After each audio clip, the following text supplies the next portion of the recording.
on two. Ready? Ready.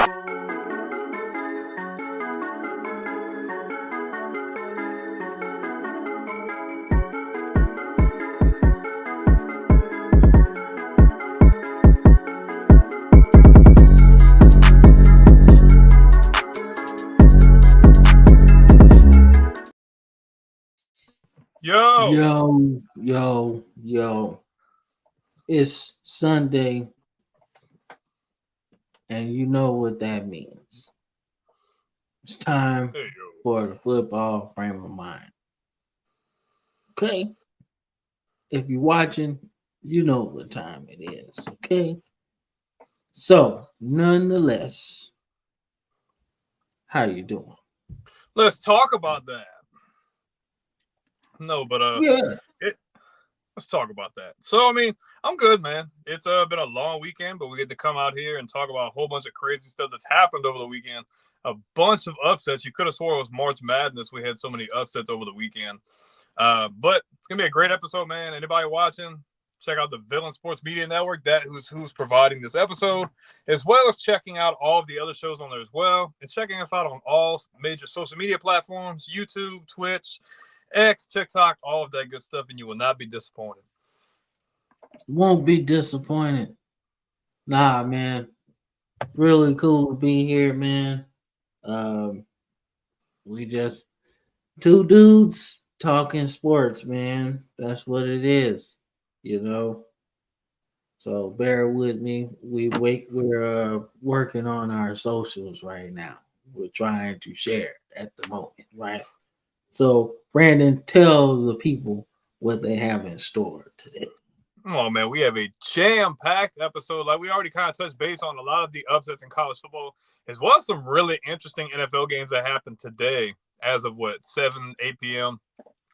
A lot of games that went a lot different than what I expected, and some other ones that, a lot of teams are real. I've said it before, but teams that are really starting to separate themselves and elevate themselves going into this middle point of the season, whether being in college football on the tail end, or you're looking at NFL teams starting to really pull away, like teams like Washington and some of these other teams that are really starting to put things together and putting the first foot forward, trying to get a really good spot in the playoffs. So it's going to really be interesting, to say the least.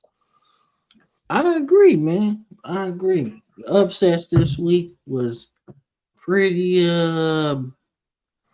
eye opening, man. If you really want to be honest, it's pretty eye opening. A lot of teams, that thought, hey, oh well, we don't have a shot. They do. Yes, they do. They do. They do. They do. So, but we'll get into all of that as we speak, man. So let's get into the show, man. We got a whole lot to talk about, man. So, we start off the show with the new AP poll, man. It's the new AP poll out there. What's good, Mr. Duff? What's good? What's good? Yes, sir. Football is back in full swing. Full swing. Don't forget basketball out there too, man. Man, it's fun, dog. I wish we had a basketball segment in this show, man. I'll show you that Rudy Gobert fight. Not really a fight. It was just really some pushing and shoving, man. But it was funny, man. He got dunked on and then he felt some kind of way. Yeah, man. Look, some white dude, he came up there. I mean, he just and Gobert like grabbed him and then pushed him. I was like, oh, that's what we that's what we doing. That's what we doing. But I was like, all right, cool, man. Let's see. He said, he said they dropped. Yeah, they dropped, man. They did.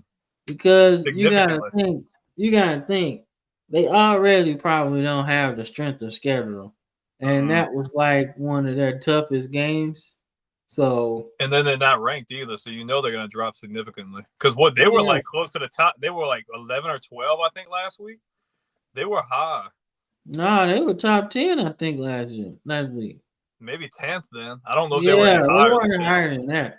But The week before that, I think they were 9th, but then they Mhm. went back to 10, and then now the 17. So, but the surprising thing about this to me is that Penn State didn't drop further. I honestly would think they should have been dropped further. You how much know, further you think? Because right now they're at I'm 6. thinking 8. I'm thinking 8 because all right, so they beat a lot of teams so far this season, right? But they already knew that their schedule comes, before this season, it used to come down to Ohio State and Michigan, right? Mm-hmm. So, well, Michigan is not really a factor anymore. So it comes down to Ohio State, and that's where you show what kind of team you are. Mm-hmm. And they didn't show up at all. I think Ohio State played like their C plus game and still walked away with the victory. And it Mm-hmm. really looked, it looked a lot worse than the score, honestly. Like Yeah. it was pretty like you looked at Penn State and you like, how are they in the top 5, bro? Like what this is like Ohio State done had a loss already. So it's like they played not even their best game, in my opinion. And they Mm-hmm. still like manhandled them in a sense. So I felt like they should have been lower. Yeah. Like give some of these other teams a chance to be up there because they didn't look like the best team. I No. thought Tennessee looked way better than they did, in my opinion. So, but Andrew says Tennessee wouldn't beat Penn State. Man, I don't agree with that, If Andrew. it's at Penn State, I'd probably say it's gonna favor them. But if it's at a neutral site or a Rocky Top, I definitely see a Tennessee. You know what I mean? I mean, I think Tennessee can beat them, dog, on a neutral site at home. I think they could, man, because they don't have no offensive firepower. Like they still running the same I formation type shit that they ran back when Joe Paul was there. It really ain't no difference. They need something else. They need a new type of offense or scheme or something because it's like it's not explosive enough. It's like, all right, we're gonna run the ball, we're gonna take some time off the clock, we're gonna pass, play action or whatever. Like, dude, football done moved further than that. Mm-hmm. Okay. We have moved a lot further than that, in my opinion, man. And nobody should be doing that shit anymore, in my opinion. As much has changed in football from little league to the NFL. You should not be doing I formation as the bulk of your offense. You No, you should have to be doing. spread it out. The game is more pass heavy. You have even if you're running a lot of your run plays like inside zone and stuff like that, you're running a lot of that out of the shotgun. You're not really in under center for a lot of that stuff like you used to be. I agree. I agree, man. So, but the bigger takeaway, in my opinion, is Washington State. Yeah. Washington State is in the top 25, man, and that's cool. Colorado finally got some love. I thought they should have been in there, to be honest with you. Yeah, I probably Uh, said like a week or two ago they were probably getting votes, but they just didn't have enough, I guess, compared to some of these other teams that were getting votes. yeah, yeah. Let's give Indiana and BYU credit though. Indiana's for real, bro. That's a dangerous team. I think they could give a lot of these other teams a lot of problems. BYU still looks really good too. They're both within the top 10 now. Like all they need to do is win out, and they could definitely lock up a good playoff spot. Nah, I agree. I agree, man. I think BYU is probably the best team to come out of the Big 12. They're probably gonna be the best team. But you know, you still gotta think. I think they do like what standings rather than conferences, don't they? What you mean the Big 12? Yeah, don't I they think do the highest rank? The Big 12 still does divisions, if I'm not mistaken. If I'm not mistaken, they probably still do divisions like how the SEC has, how they had East and West. I could be wrong, but I don't think they moved to just like the conglomerate like everybody else has. I think BYU's definitely a favorite. You still got Iowa State hanging in there. Your Big 12 champion pick isn't looking too great right about now, though. They dropped about 7 straight in Oklahoma State. Oh yeah. Yeah, bro. That's over with. And then mine would have been a lot better had their quarterback not went down and had struggles with all that. Yeah, it's like man, like they not running the ball like I anticipated. You know, I anticipated Ollie Gordon like going extra hard this season. Extra hard. You know what I'm saying? Like I thought he was gonna be back-to-back Dope Walker Award winners, right? Mm-hmm. You know, that's how I thought it was, in my opinion. But but nonetheless, man, still trying to get this social thing together. Yeah. I will say though, hey, Oregon's still hanging in there, man. They're still at number 1. This is what 2 or 3 weeks in a row. They're still at 1. They're not playing bad football. Like for anybody, man, Dylan Gabriel's like really good though. Like, dude, really good. You've seen a real progress. I've said this before, but you've seen that progression since week 1 where they had like a couple shaky starts. They're playing good all around football right now. And come playoff time, like that's going to be a dangerous team as well. We were talking about the depth and everything in the offseason, getting Evan Stewart, already having a solid number 1 at receiver, and they're really underrated defense. Like this team is a viable threat in the playoffs. I'm telling you. Man, you ain't lying, man. You ain't lying one bit. Oregon looks good.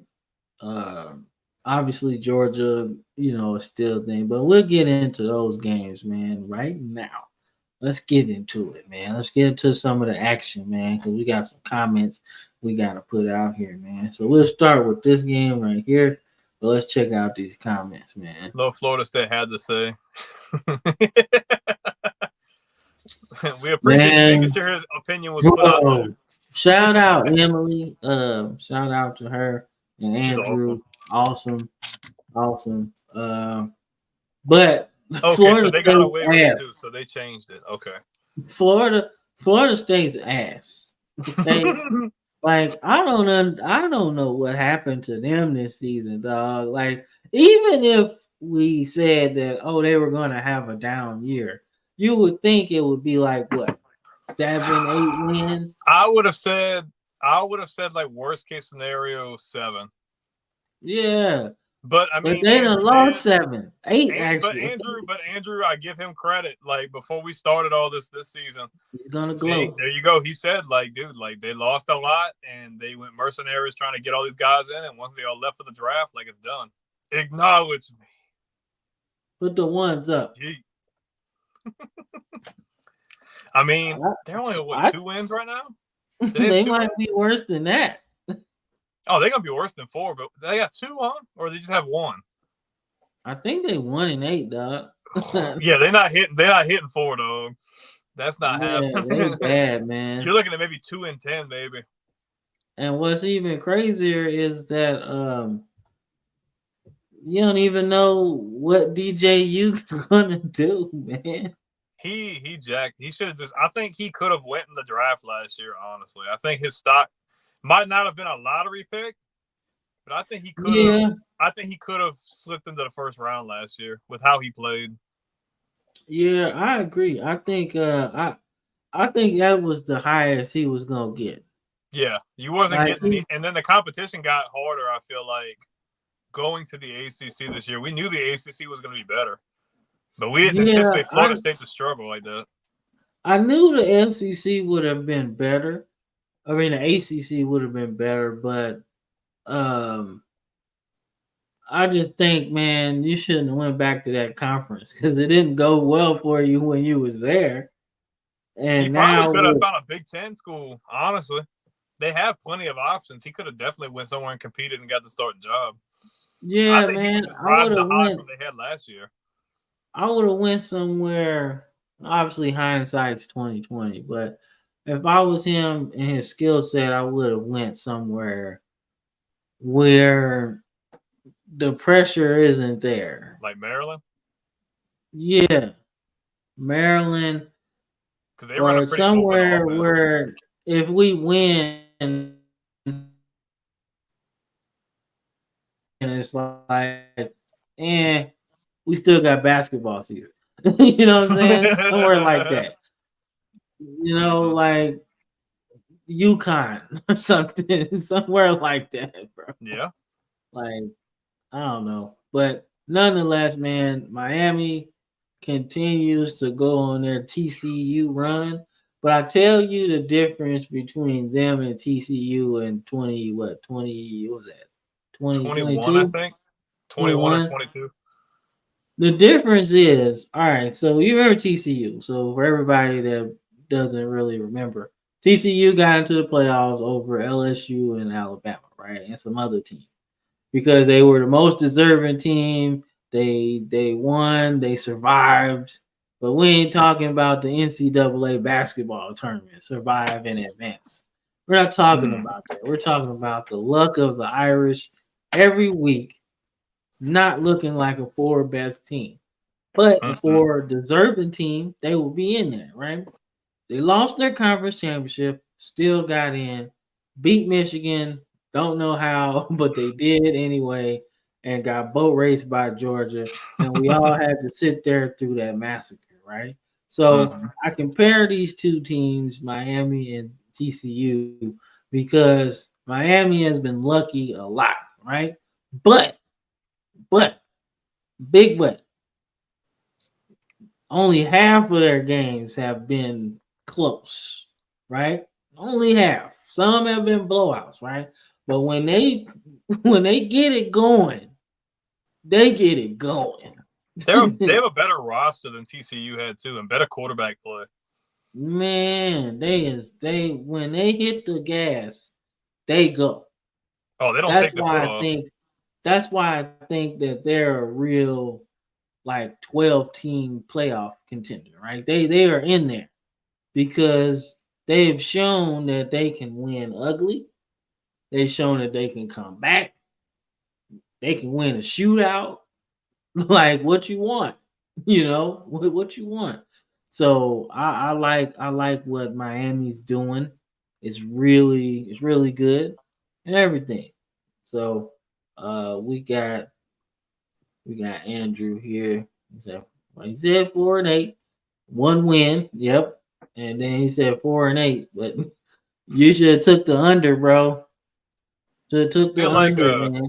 with this game, we need to be talking about Manny Diaz and what he's doing at Duke, because they're a good team, and Malik Murphy didn't have a bad game either. Just besides the freaking turnovers that really cost them, and really those really is what took them out of this Malik game. Murphy gonna be nice for them. Yeah, As that he was a good continues. decision, and Manny Diaz is a good coach. I like what Duke was doing. It's just, man, they kind of let the game get away from them. Turnovers really cost them, and Miami just has too much, and they were able to just pull away and just start scoring towards like the end of this game. So Yeah, because if I'm not mistaken, Duke was winning at halftime. yeah, it was close, but Duke had a 21-17, lead. yeah. And then going into the second half, Miami obviously got some turnovers, and they were able to just pull away and drop a 50-piece on them. Man, that was wild, G. That was wild, man. Let's get into this next game. But we got a special guest in the green room. We got a special in the draft guest room. In the draft room. In the draft room. I see you back there. I see you back there I see you back there in the room. I see you back there eating all the concessions, bro. In the boom boom room. Let me see if I can run this thing for him, man. Eating all the cake. I'm a bad guy, the one you love to hate. Andrew Anderson, spitting truth that just can't wait. Got a podcast, like a punch right to your face. College sports villain. Welcome to the show. The College Sports Villains co-host, show founder, the council member, Andrew Anderson. Mr. Anderson, how are you today? Man, I'm good. I've completely shifted to Christmas mode. So My I house. Christmas background, put up the tree, man. We made a turkey dinner with homemade mac, homemade dressing. Like we did it up on Christmas tree day. But I'm doing great. Y'all got a Christmas tree day? Yes.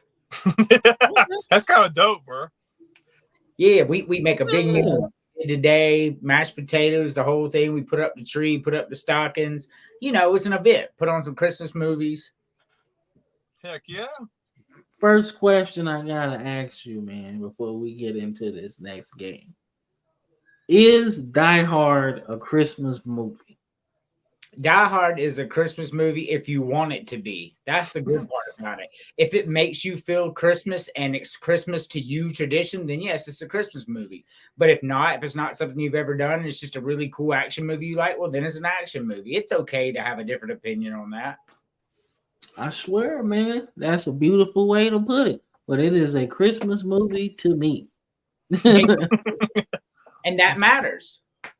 Ho, ho, ho. I got a machine gun. We watched Home Alone and the Santa Claus and Rudolph the Red-Nosed Reindeer. Hey, I you say want Christmas of the Cranks is good to too. know who got an underrated Christmas song that nobody probably heard of? Who? DMX's rendition of Rudolph the Red-Nosed Reindeer. I have heard it. Yes, I have. That is a classic that nobody really knows. Mm-mm. It's a classic. I know it. I don't think it's a classic, but I know it.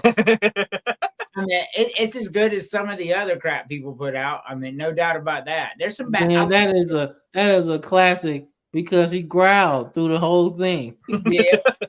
I'm a Christmas music guy, right? Like I love Christmas music. There's a lot of bad Christmas music out there, though. You got a number one fan.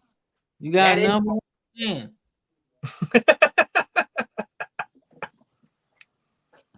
Number one fan. Shout out. Yeah. Emily, man. He's supposed to be my number one fan.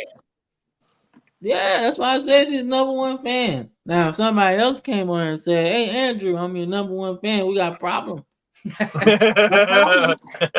No problem, man. Well, They probably would. They probably wouldn't exist. They wouldn't No. exist anymore. Nah, he'd be gone pecan, bro. Beat them up. missing for 37 days. Oh, shit. That person's a goner. Nah, but all right. So the score of the Georgia-Florida game or Florida-Georgia game, however you want to say it, right? The biggest cocktail party. Beautiful, beautiful name. I wish they would keep it. Nonetheless, man, the score of this game is actually misleading because Florida actually played pretty good in this game for a little bit. But nonetheless, Georgia gets the win, man. Guys, what is your thoughts on this game? We'll start with you, Andrew. Start with me. Yeah, start with you. Lagway went down, and that was the end. Like he was moving the ball. The game was competitive. They were in a good rhythm. You could tell the team trusts him. He went down.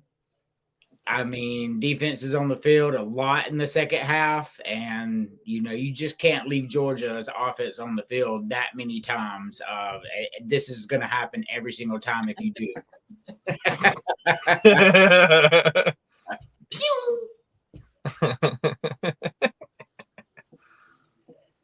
So I mean, that's what happened. What you thinking, Andrew? I mean, what you thinking, Brandon?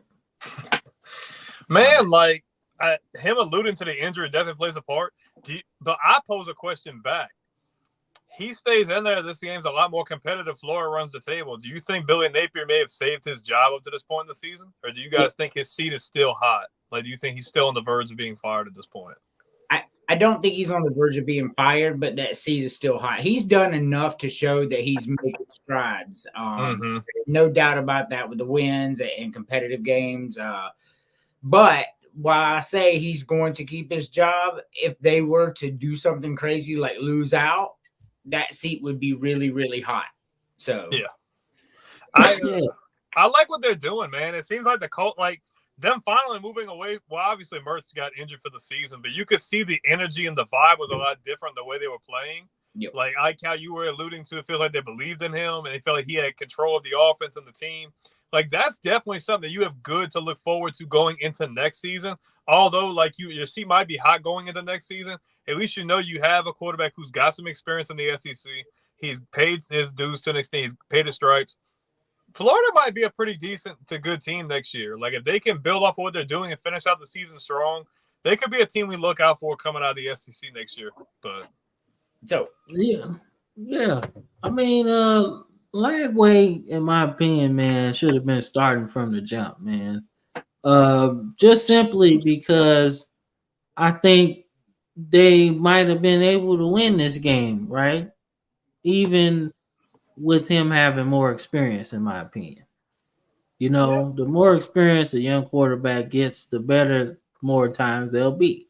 So I feel like if he had more of an opportunity to play earlier, rather than just like, oh, well, we're going to do this 2 quarterback system and we're going to do this, you know, it hurt a little bit, right? Now, he did get hurt in this game, but I do think if you start him at the beginning of the season, it's a lot smoother offensively than you think, in my opinion.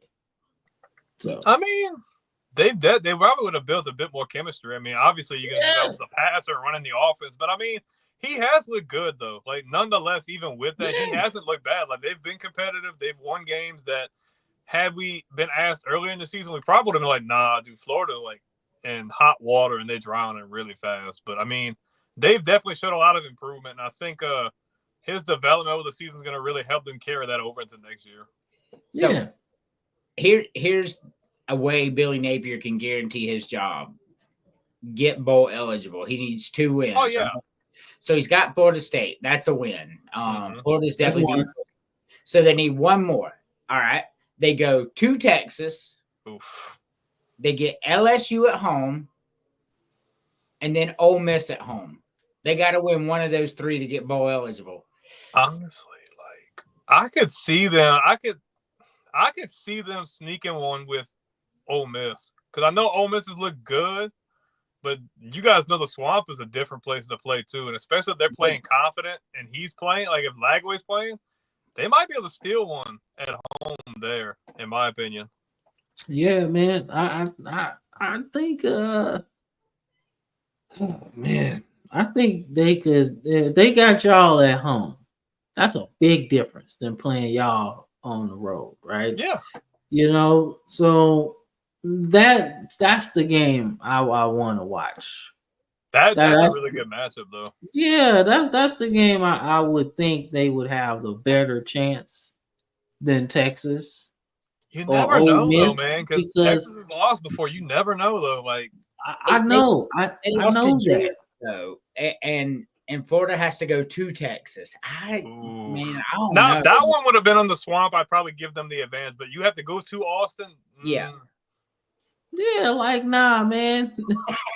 Nah, man. I like Lagway, I do, but nah, freshman going into bro. You know, yeah, bro. Austin, We'll get some Vandy Chris hot takes, bro. Yeah. Florida wins out. Shout out Vandy Chris. He's got a new show, man. The Check Vandy it out. Show. The Vandy Show on the network. Check it out, man. The hottest of the hot takes. Yes. Make you mad. Spicy, You'll probably break your cellular device because you like this makes no sense.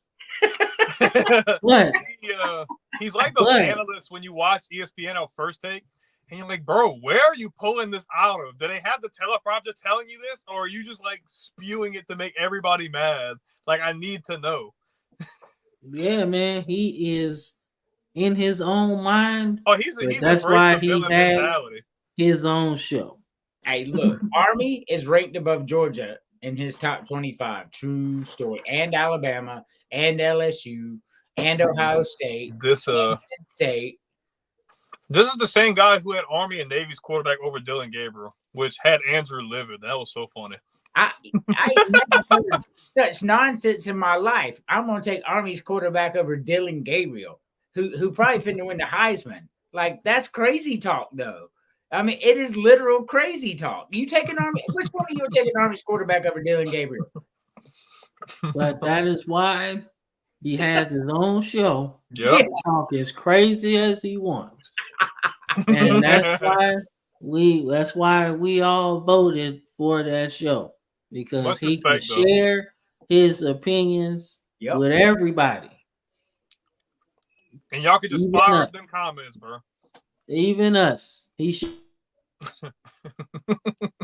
shares these thoughts with us all the time. So let's put it on the record, right? Give it to Hashtag him Clark right Lee to there. Michigan. So, but Yeah.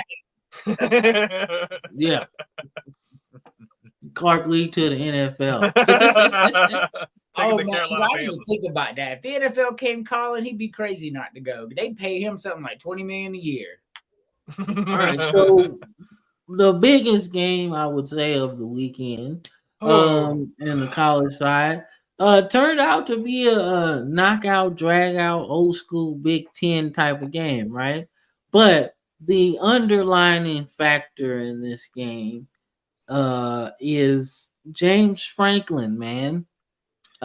This year was kind of the year everybody said, oh yeah, you're gonna take that next step, right? And it's only one step he needs to take. He's been to the Rose Bowl before, so it's not like he hasn't had success, right? But you haven't beat the big dogs. You still the little homie. You still the little homie in the Big Ten. So you gotta get up into the big homie status, right? And this was the game to do it. It was. And he couldn't get it done, man.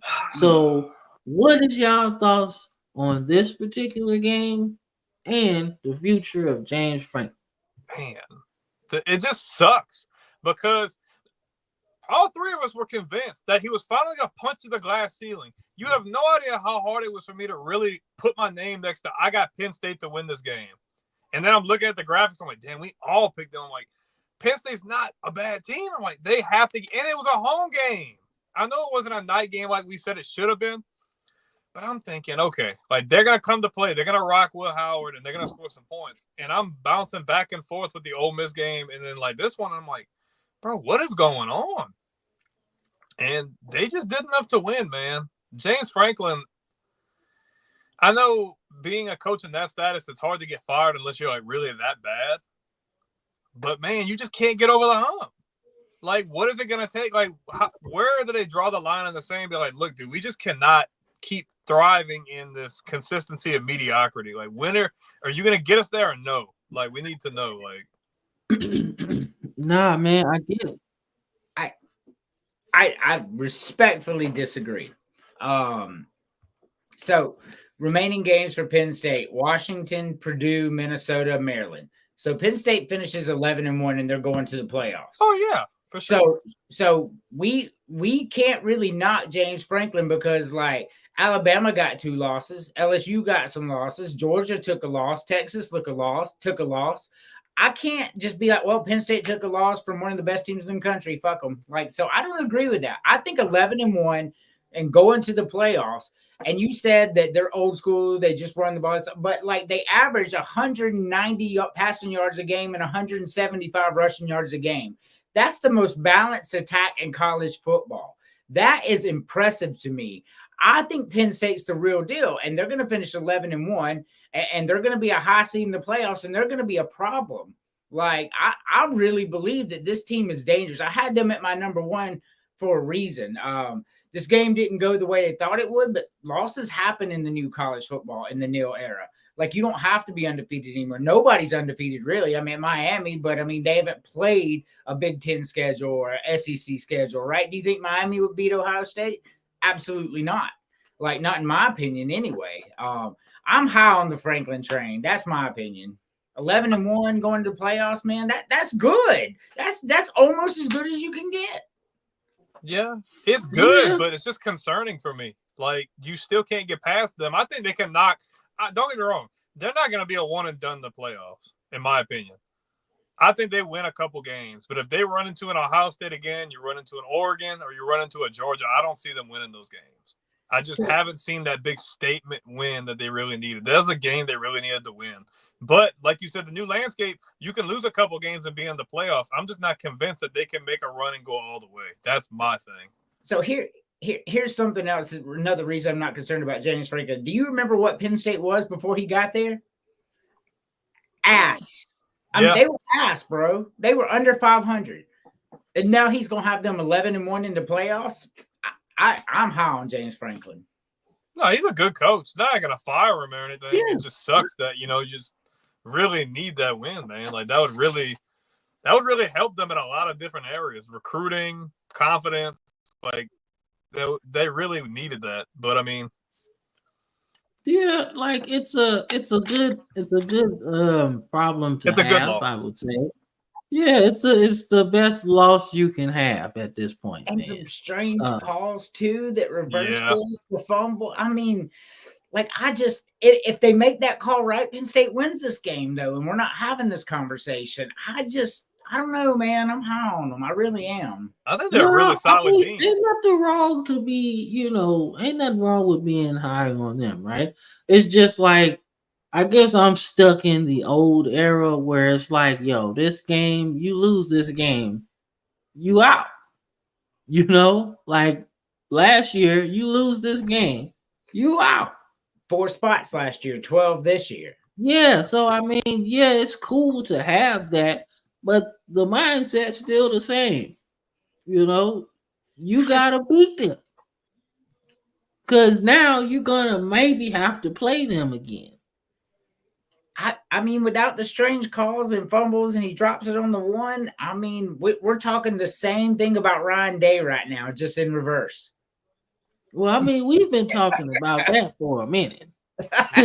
We've been talking about Ryan Day. Well, we don't think you should fire a guy that's always in the playoffs, right? Yeah. 11 always winning the Big Ten.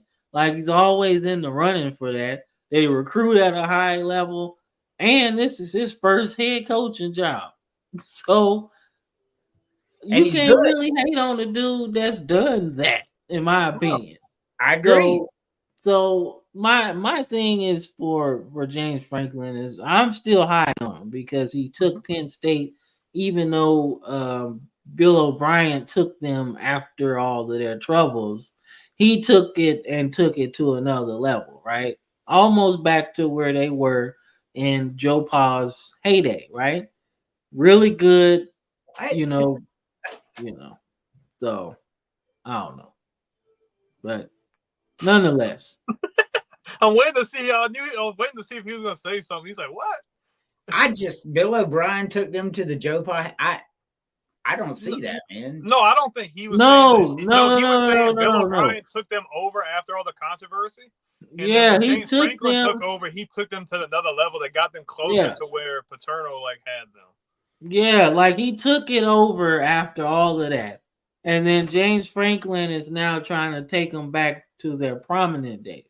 Okay, he was like, "What the hell?" Like, what you said though was Bill O'Brien took them to the heyday, like Joe Pa's heyday, and now I see what you're saying, but my brain just didn't process that correctly. I'm like, man, they were like 5 and 7. Bro, his face. I'm like, what is his rebuttal? Like, I'm like, he's got something to say. I just misunderstood. I was like, that just don't sound like to me. What's saying that? I was like, you're talking to Bill O'Brien's biggest fan, Cam. No, I'm not. No. I'm not. Not at all. Not at all, man. He kicked rocks. Rocks. Boulder, Colorado rocks. That's what he kicked. Imagine if Dion could get an offensive coordinator like that, though. Oh my gosh! God. Imagine if he would have got Chip Kelly. Yeah, no shit. Oh my gosh! Oh my god! Imagine if we would have got Chip Kelly. I mean, if Alabama or Colorado, either one would have got Chip Kelly, man, Colorado wins the Big 12 hands down with the weapons they have. Yep. Cam, didn't you pick A&M to win this game? He did. I sure did. I sure did. Hey, I got receipts, bro. I didn't pick them. I picked South Carolina. So did I I. sure did. I got graphics. I got the proof is in the pudding, bro. Hey, the proof is in the pudding, man. And Hey. I ate the wrong pudding. My own wife took Texas A&M, put that graphic in all the groups, and put the little chick intakes in there. Hey, that was funny. But at the end of the day, the Gamecocks kicked that ass. They did. That was impressive, man. Like, they really put their foot on the gas, and they just did what they needed to do. Good smash mouth football. So all right, my bad. One thing, Andrew. I gotta get your take on this. okay. Has Raheem Sanders put his stamp on a first round or early first day, second day running back? Yeah, absolutely. I think had he went out last year, he would have been a late second rounder. And look at what he's doing right now. People can see what he could be, right? So if you watch the game, which the runs that he took, the catches that he made, the tackles that he broke, right? But the reason that we see Rocket Sanders doing so well now is because Lenore Sellers came into his own, which is what South Carolina was missing, was a good quarterback, right? Well, Lenore Sellers, if you watch the last two games with Oklahoma and Texas A&M, the game has slowed down for him, even with these elite athletes. He's making good throws. He's making good decisions to run. He knows when to run somebody over. And now what that does is they don't have 8 people in the box, and you can see what Rocket Sanders can do. And that's what happened in this game, because they stacked the box at the beginning, and then Lenore Sellers threw 2 touchdowns on them really fucking quick, and they're like, hold up. Who said for the ball? So then you look, there's only 4 people in the box, and now Rocket Sanders is got like 144 yards rushing, 94 yards receiving. 7 yards a carry. I mean, just brutal. He caught 92 yards. He had 2 total touchdowns. I mean, what's this mean, Andrew? So he had them goggles on. Had goggles, and then so they took the goggles off because they come here and they ran his peripheral and they gave him contacts, and now he's seeing the game in a different way. Damn, so he got HD 4K. Yes. But I did say that about this game. Like, if he were to play turnover-free ball and make good decisions, they win this game. And, man, they got ahead of them early. And like you said, they started feeding Sanders, and that was over with, man. And didn't know what hit them. No clue. They like Shane Beamer outcoached Elko in every facet of the game from the beginning to the end. Shane Beamer is also growing as a coach. We can see that with the wins this year. I still say it was a hit job against LSU, but, it meant the game. And then Alabama right to the very end. South Carolina can play with anybody in the country, and that's not biased. That's real. Look what they did. No, dude. I mean, the defense, bro, held A&M to 20 points. Like, and y'all dropped 44. Like, it's a statement. We were the most sacked team in the SEC, and in this game, we didn't allow any sacks because Lenore Sellers knew what he was doing in every facet. So that's why we beat them so bad. They couldn't get to the quarterback. And then their defense, because, they had made comments earlier in the week, that defense isn't good. Remember, they said South Carolina's defense isn't good, is what Texas A&M said. No, I freaking said that. Sit down. Mm-hmm. I said they were going to come to play. A&M ain't seen a defensive front like that. No, and South Carolina at night, too, in Williams-Brice, 8 p.m., man, it was a wrap when the kickoff went. I knew that was going to be a big deal, though, playing there in that environment at night with the way the defense plays and having the weapons they have on offense. All they had to do was just play mistake-free ball, and that's what they did. And they freaking ran away with this one and never took the foot off the gas, man. I'll tell you, this was the most impressive I've seen South Carolina football since the Steve Spurrier days. It's been a little while. Yep, it has. It's been a little while. We grew up with that. Will Muschamp. Yeah, but Steve Spurrier brought them back to a new good place, though. Oh yeah, yeah. Considering he really didn't have to. No, he didn't. His legacy was sealed. But we all know what South Carolina is, and fathom that Steve Spurrier took South Carolina to 3 straight 11-win seasons in the SEC. Incredibly impressive. Steve Spurrier is one of the GOATs. He got the SEC title game too, didn't he? 1 year. Yeah. We went to one, and then we lost to Cam Newton's Auburn Tigers. Remember that team was special though. We had 6 fumbles in that game too. That's when y'all had Lattimore. Yeah, was that the same? Yep.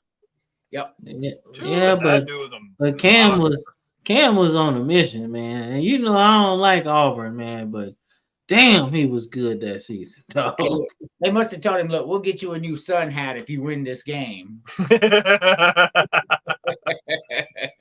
Oops. Hey, But, he was but very balling. impressive. South Carolina's defense is for real, and South Carolina can play with any team in the country. All right, so let's get into some other upsets, right? So what is that? 10, 11, 12 seem like they lost this week. So let's get into the second one, man. So Texas Tech in a very low scoring game, by the way. Beats Iowa State. And now the Cyclones are way lower in the rankings than they were last week. So what y'all think, man? Oh, so Heavy it just road. confused me because under Texas Tech has Louisville stats, and under Iowa State, I just noticed that. I'm like, It has Clemson. Hey, my bad, dog. I was just, but I just, no, I got you. It just, My it threw bad. me off. My bad, dog. Dude, I knew something looked weird. I'm looking at the stats. I'm like, man, something ain't right. I'm like, I'm right like, as you said, yo, oh, do I got a booger on my face? Why the hell is y'all looking at me like this? I'm trying to figure out, am I saying something wrong? Is my computer frozen? Am I tripping? I've been smoking all day. I'm sorry. You seen us looking like, man, what the hell they looking at? I'm like, yo, what is going on? I'm tripping, right? I was. Okay, so ignore the fact that the stats aren't Gotcha. what they're supposed to be. Okay. But Texas Tech did win this game. What y'all think? Everybody knew this was a trap game, though. When I made a post earlier in the week with like the top games that could be possible for upset, and this was the game that probably got the most votes, in my opinion. Like, Texas Tech can play with a lot of teams in the Big 12, man. The crazy thing is that I'm surprised there wasn't a higher scoring game, to be honest. But a lot of people weren't really sold on Iowa State. I thought they were playing okay, but I knew that they had a chance to lose for sure. So, yeah. So I said a couple weeks ago when I had BYU in my top 10, Iowa State wasn't, and everybody was like, that don't make no sense. I was like, I'm not impressed with Iowa State. You know, the win over Iowa is impressive, but the rest of the time, I'm just not impressed. And then Texas Tech sitting there at 5-2, just dangerously winning games when nobody's looking. I was like, Texas Tech may win this game. I'm not surprised at all. I think Texas Tech is an up-and-coming team. Iowa State, they hurt their chances in the Big 12 because a lot of teams don't play each other because there's so many teams. It's really weird. I don't know. If Iowa State doesn't doesn't win the Big 12 championship game, they're not going. If you look at bracketology and all that, you have to win the Big 12 to go. Just like the ACC, only one team's probably going, and you have to win the ACC to win it, right? Because they're just beating up on each other. I think Iowa State knocked themselves out of the playoff in this game, and I think Texas Tech is a better team than we thought. Yeah, for sure. I mean, it's looking like BYU is going to be that team to pull out and win the conference and get that playoff spot for sure.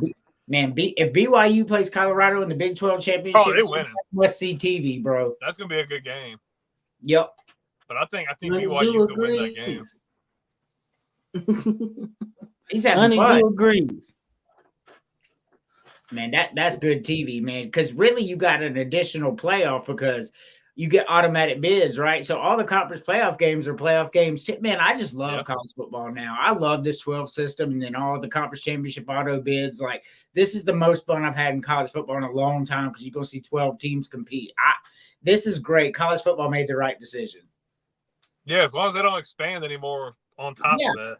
I think we're good because you got conference championship game. That's the first round, and then you got 12. I think it's perfect where it is. Mm-hmm. I agree, man. All right. See if I messed up again. All right, now we good. I don't know why I put this game on here, man, but we got to shout out to our late night football games, man, because don't nobody watch them like they used to.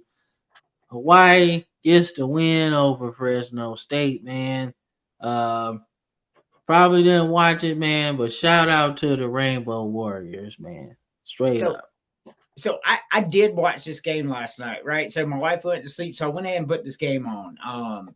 So Hawaii is 4-5, and Fresno State's 5-4 now, right? Because Hawaii was 3-5, and I watched this game, and Fresno State, not the Fresno State of old, but they're sitting there at 5-3, and they're up 20-7 in the fourth quarter. I'm like, well, this game's a wrap because Hawaii was driving. I think they were on like the 36 or something, and then they're up 20-7. I'm like, oh, whatever. So I started playing on my phone, trying to make some graphics or whatever.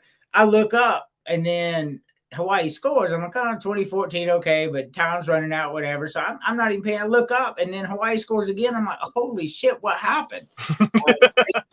Late night football, like you said, is severely underrated. They scored 14 in the fourth quarter to pull out a victory at Fresno State. Man, that game was fire. This was a good call. And it's a conference game too, man. So that definitely helps them. I mean, they still have a possibility to make a bowl game. So yeah, they still got a chance. That helped. If they lost this game, it was probably over. Sitting at 3-7 at that point. Well, it would have been over. Yeah. But nonetheless, man, the Rainbow Warriors get the victory, man, and they continue to try to get that bowl eligibility, man. Hate people when they say, "Oh man, the bowl games don't mean anything." Yes, they do. I love bowl games. It's a free vacation, man. Get some good bowl game gear, and you work on the depth chart for next year because you're working to see what you got in that bowl game.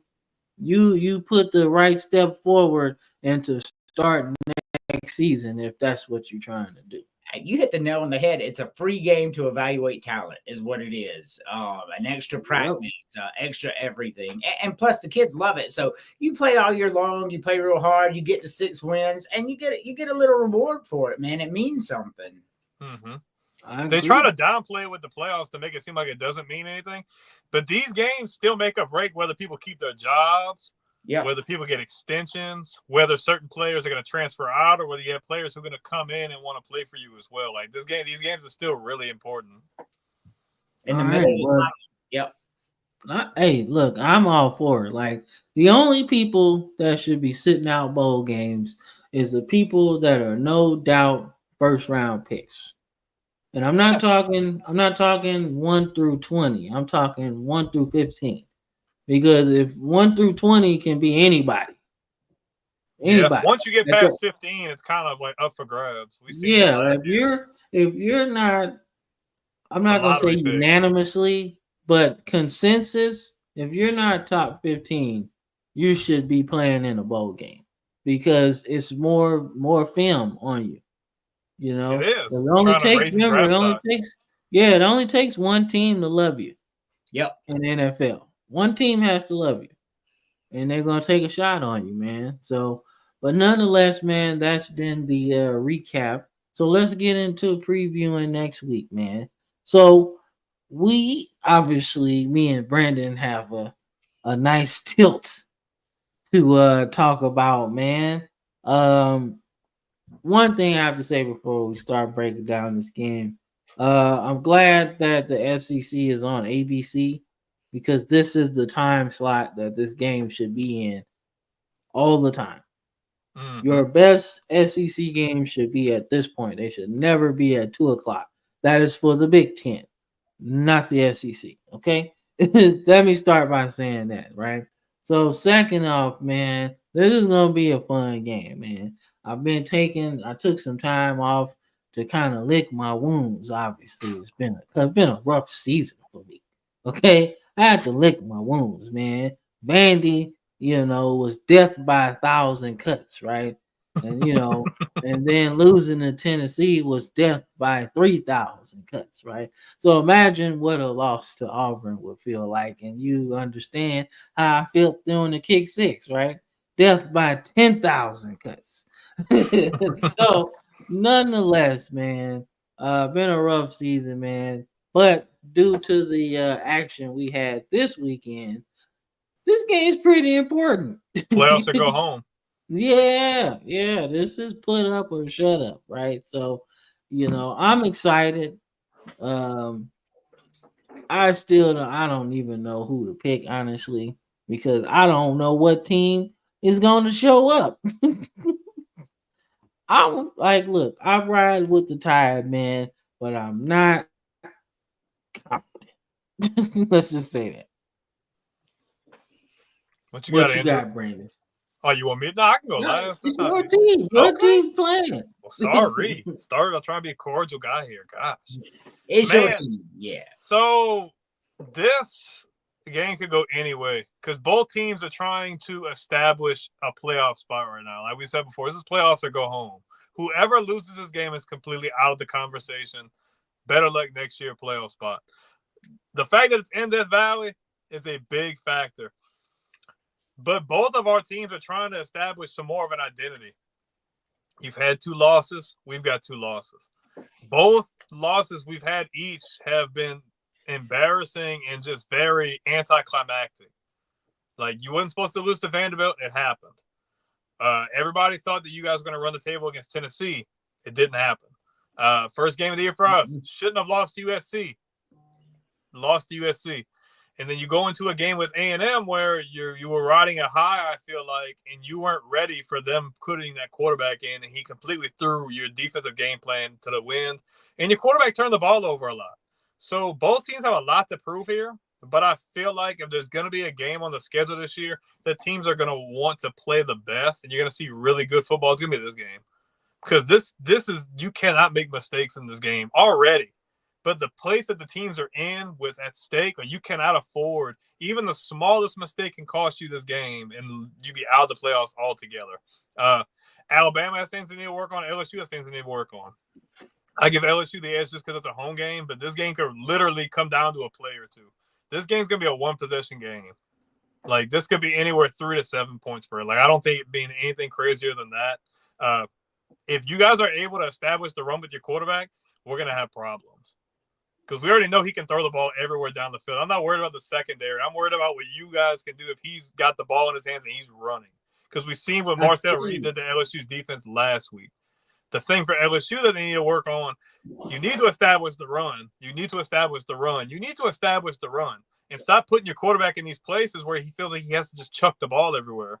And your quarterback needs to go through his progression to stop forcing it into double and triple coverage and turning the ball over that many times. So I think this could really be the best game of the year, honestly, just for what's at stake. But I've got LSU.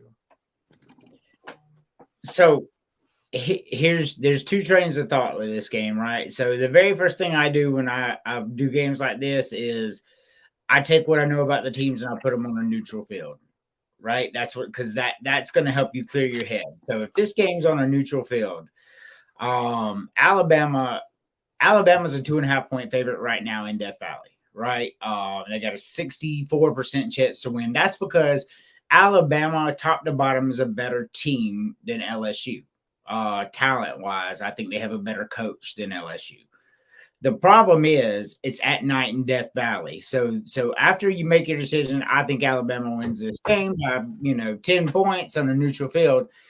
And then you go and you throw it at the home game and you give them 7-10 points for that. Man, this game is either going to be a 2017 come down to a field goal game, or if Nussmeier starts chucking the ball because they can't establish the run, it could go kind of ugly for LSU. We could see a 17-point win with Alabama.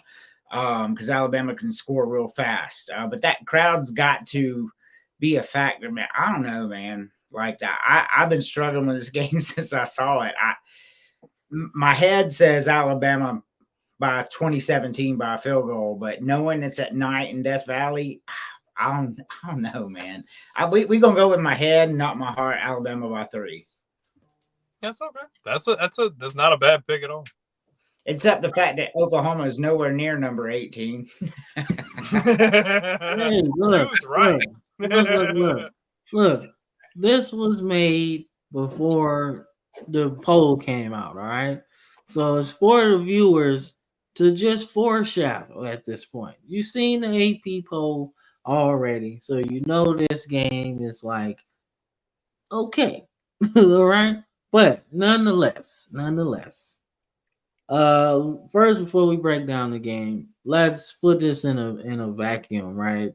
It's been a long time since we've seen this matchup, right? Back to the Chase Daniel, Sam Bradford. Yeah, back in the day, this was the matchup that you had to watch in the Big 12, right? Mm-hmm. But in today's climate, we got it in the SEC, which is quite really fun. I never thought I would see this matchup unless we got a lucky bowl game at some point, right? But to have Mizzou going against Oklahoma in the border war type of thing is really cool, man. So I'm going with the Tigers, man, because I'm a homer, and that's what I do. Is Brady Cook still injured, or is doesn't matter? I'm still picking I him. think it does, though, bro. Dude, that no hot. You see what happened when Cook wasn't when Cook was out against y'all. It matters for y'all because y'all not homer, dude. Cam, that if I offense wasn't a abysmal. homer, I was gonna pick the Sooners anyway. But I'm a homer. That's what I do. Andrew, do you know if he's hurt still? Because he had a wrist or a hand injury. I'm trying to find it now. I don't. It's not giving because me, this is my thing. Cook is an integral piece of that offense. We seen what happened when he went down and Drew Pine was throwing to the wind and just throwing to red jerseys. He was throwing to Alabama players thinking they were Missouri players. It was bad. It was good for me. Yeah, it was good for you.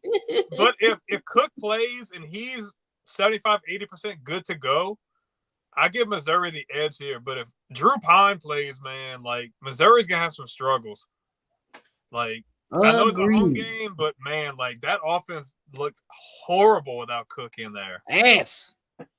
So no, if Brady Cook plays, Missouri 100% wins this game because they're a whole different team. They're 6-1 with him starting. But I mean, fucking Pine was 6 of 12 for 42 yards and 3 interceptions. Like Oklahoma is not a good team, but they still have athletes. And like Chris Pine is the worst quarterback I've ever seen play in my entire life. He's bad, bro. They weren't even confusing him. He was just throwing to. He was throwing to red. I think he's colorblind, dog. Like I think he thought he was on the other team. Like, hey man, chill. Like, nah, dude, that's Nathan Peterman in the flesh.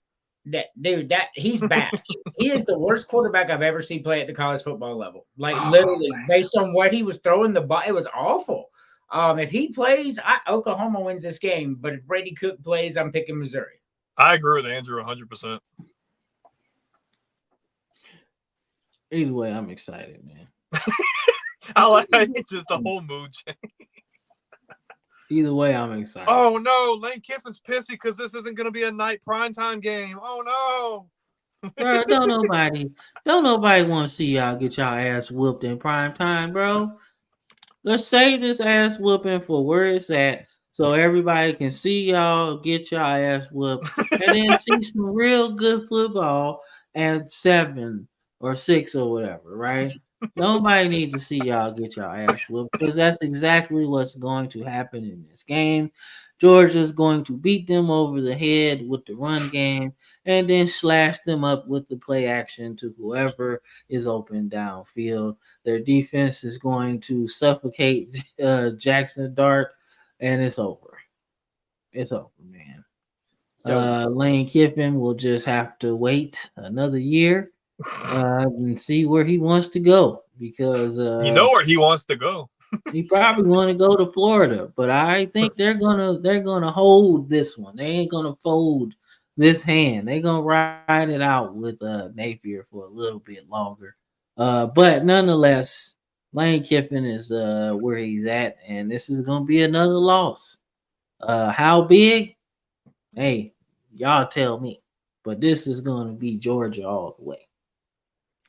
So Lane Kiffin's at Ole Miss thinking he's still at Tennessee and Southern Cal. Like Ole Miss ain't that, bro. Like they're not going to get primetime spots until they start winning the games. Like you were talking about James Franklin not winning the big games. Well, Lane Kiffin's not winning the big games. He's lost 2, right? So like I agree with Cam. Georgia's going to win this game. Ole Miss does really good against teams with bad defense where they can exploit it, make themselves look good, run up the score. But when they play a team with a real defense, they struggle, right? And then a team that can move the ball as effectively as Georgia as well, they struggle with that as well. I agree with Cam 100%. I think Georgia wins. I don't think it's going to be nothing like a 30-point blowout or anything crazy, but No. I Georgia wins this game, maybe 30-15 like over Texas. Yeah. Yeah. I think Ole Miss comes out. Like, I think they start off okay, but they can't hang with them. I think this Georgia's just got too much for them. They can't handle, especially from a defensive front. They're not going to be able to contain them at all. No. I've got Georgia winning by at least 14-17. I agree with that. Yeah, I think if I had to predict a score, I think Ole Miss's offense is still really good because Lane Kiffin's, borderline genius in my opinion. So I think it'll be like 38-24. I think they put up some points, but I think Georgia just has a little bit more offensively. And that's it, me, Okay. But nonetheless, the Land Sharks lose at home. Black Bears. Well, they don't have that cheating advantage no more. You've seen they put the hammer down. They're going to start finding people for stuff like that. So that definitely will pop the air out their balloon for sure. Correct. True. All right, so we're getting into some NFL talk, man. We'll be back. Andrew will still be with us, but after this commercial break, we get into some real stuff.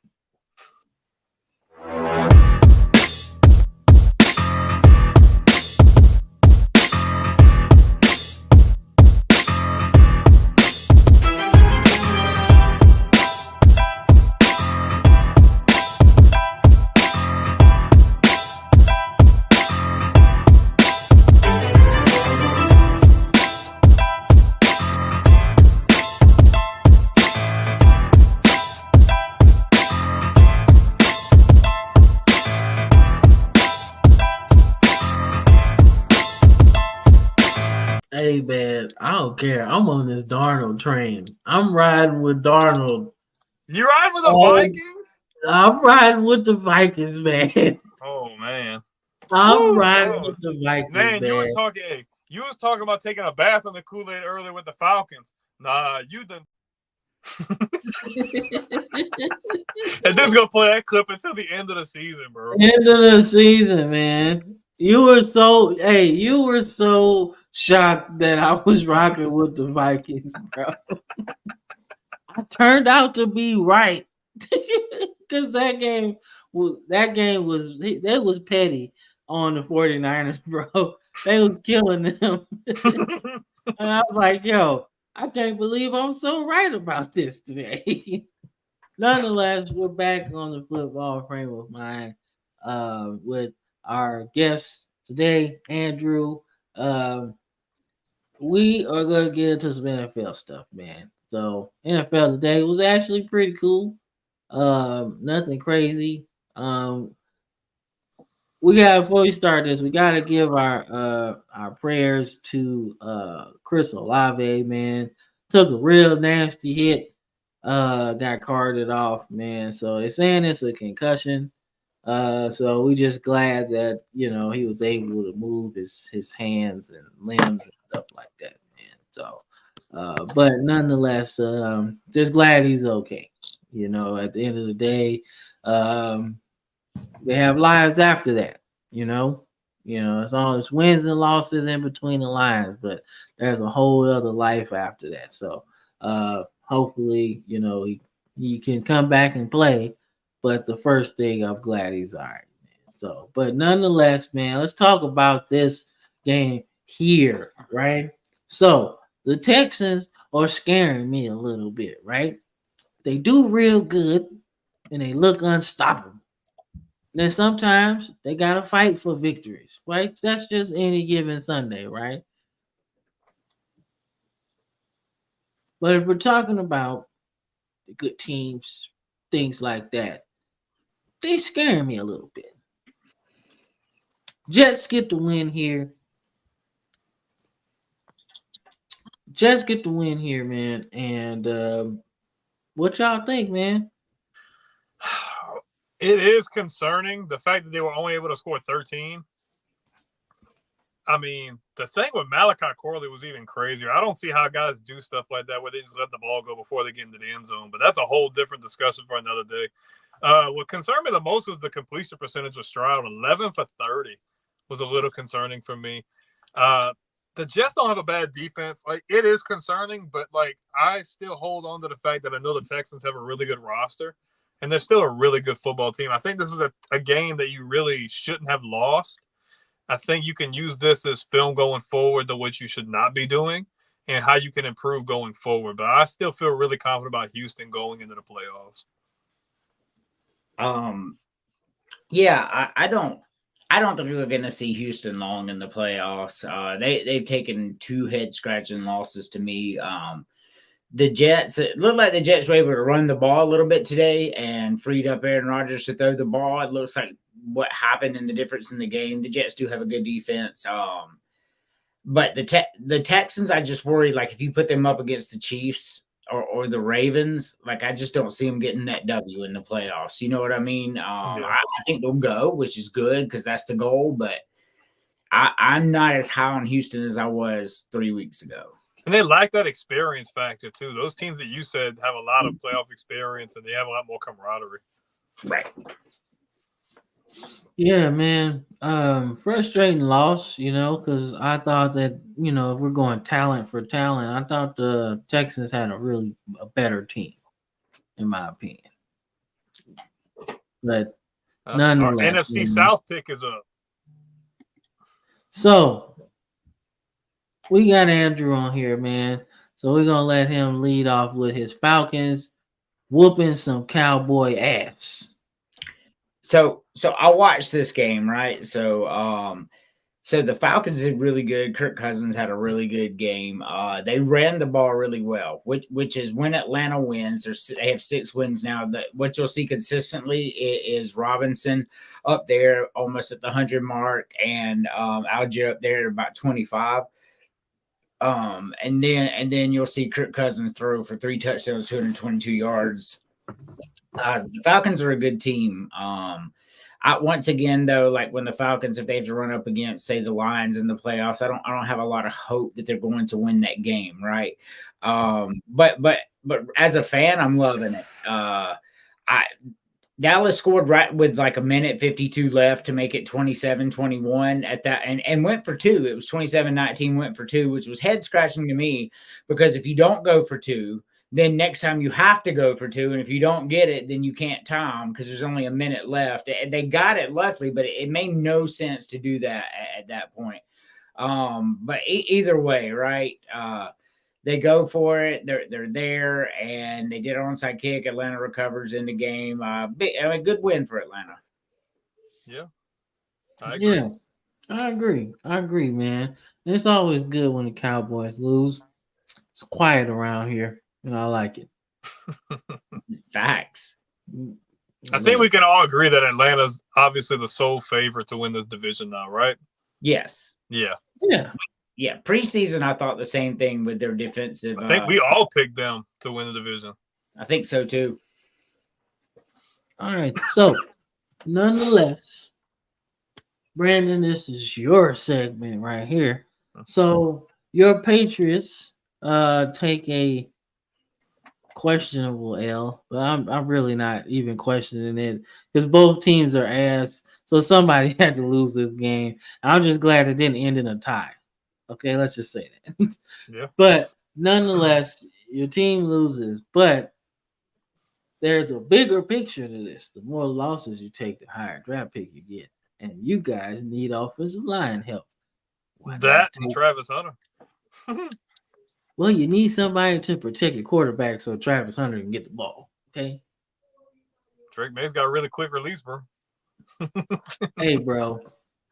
If Bryce Young can't throw it and somebody chasing him, I don't want to hear it. I don't know, man. This is just if it's 3 people in the backfield where you hand the ball off, Where are you gonna throw it? Like, this team is not a good team. I just question Gerard Mayo sometimes with what they run and the situations they find themselves in. Obviously, you lose in overtime. It was good that they would have scrimmage to drive together and get into overtime. You just need to be able to win games like this. I think the Patriots are bad teams like the Titans are. I just feel like they should have won this game. So here's the good side and the bad side for New England. They moved the ball effectively. They really good with the quarterback boot. Drake May took off on them quite a few times. They weren't expecting that. They had one interception right off the receiver's chest. It popped on the chest. He didn't catch it. So that one's really not on Drake. He hit him right between the numbers. So Drake May had a great game. The offense, the running game was going. That's really good for New England. The bad part is their defense is really bad. I thought that was going to be the strength of their team this year, but this was just watching the Tennessee Titans go up and down the field all day, just doing whatever they wanted. That's not a good defense. They lost a lot of their key contributors, though. They didn't re-sign. They let Uche go, and then they ended up trading Judon. Really hurt them too. So now they don't really have an identity on defense. I found.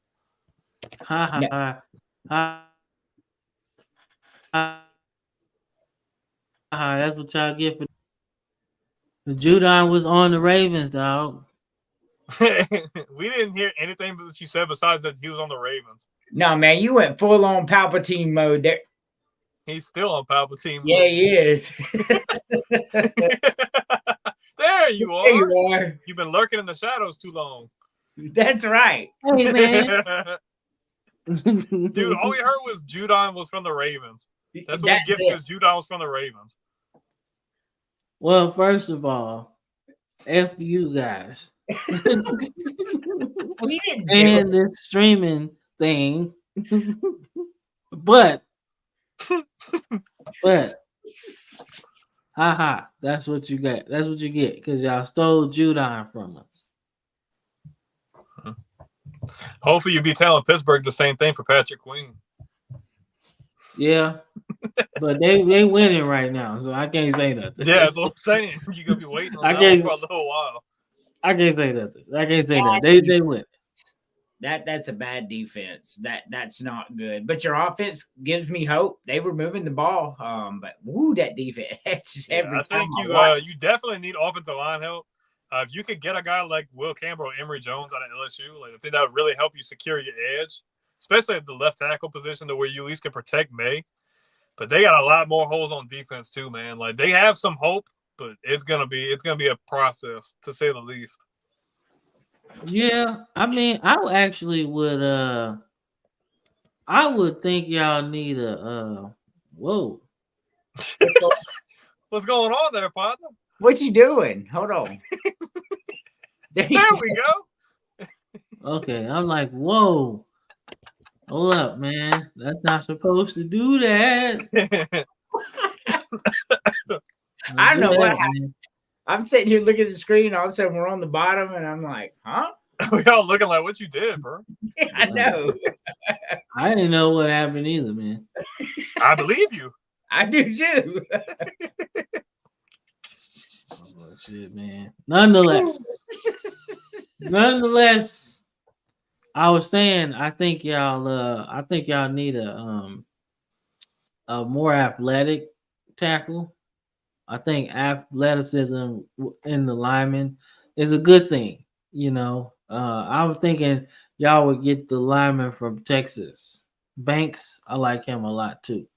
Yeah, maybe. But either way, y'all need offensive line help. You got to start there. You need somebody to catch the ball. But that's right. That too. Hey, look, need help. Ooh, that's a double whammy, bro. There ain't nothing to say about this besides like, all right, if y'all ain't got your brown bags out, you better take them out because it's about that time, bro. Yes.